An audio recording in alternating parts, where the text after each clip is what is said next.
taliska qaybta nabadsuguda iyo sirdoonka qaranka Soomaaliya oo ay weheliyaan abaanduulaha ciidanka xoogga dalka qaybta 12aad ee Galmudug xildhibaano wasiiro maamulka degmada Cadaado iyo saraakiisha ciidamada nabadsuguda ayaa maanta waxay dhagax dhigeen xarun loo dhisayo taliska nabadsuguda iyo sirdoonka qaranka Soomaaliya taasoo laga dhisayo magaalada Cadaado ee xarunta baarlamaanka Galmudug munaasabada dhagax dhiga oo lagu qabtay halka laga hirgelinayo xarunta cusub ee taliska nabadsuguda qaybta deegaanada Galmudug ayaa waxa ka soo qayb galay maamulka degmada Cadaado saraakiil ka socotay ciidamada xoogga dalka qaybta 12 taliyaha ciidanka nabadsuguda iyo sirdoonka qaranka Galmudug gudoomiyaha degmada Cadaado Cabdullaahi Cabdiraxmaan Xuseen Tootole ayaa ugu horeyn ka warbixiyay dhulka ay maanta ku wareejiyeen ciidamada nabadsuguda iyo sirdoonka qaranka Soomaaliya qaybta Galmudug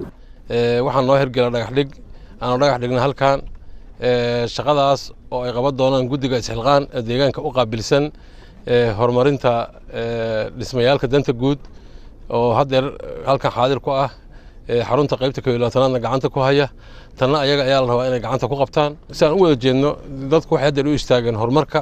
iyo deegaanka iyo in shaqada dalka wax laga qabto dawladda Soomaaliya waxa laga rabaa xarumaha la dhisayaa waa xarumihii dawladda nabadsuguda inta joogtahay ma ahan heer Galmudug ku shaqeeyaan waa nabadsuguda federaal militariga inta joogaan waa military federaal dhammaan xarumaha la dhisayaa waa xarumihii dawladda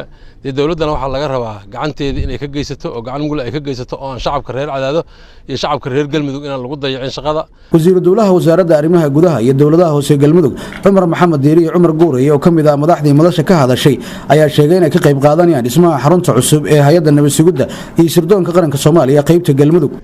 in xiriyaha ciidamada la hirgeliyo ama la taabageliyo ama la hormariyo waxay ififaalo u tahay horumarka guud ififaalo u tahay nabadgelyada hadii la helana waxa ku xigi doona insha Allah hadii Allah idmo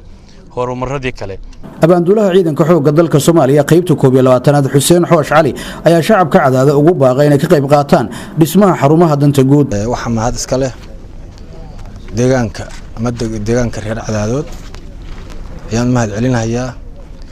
sida habsamada leh maartay ugu dadaalayaan in maartay ay bixiyaan maalkooga iyo dhulka iyagu ay deegaanka u yihiin inay ku soo dhaweeyaan dawladda ama maartay ay u bixiyaan ciidamada qalabka sida ay u huraan in dhaqaalahooda ku bixiyaan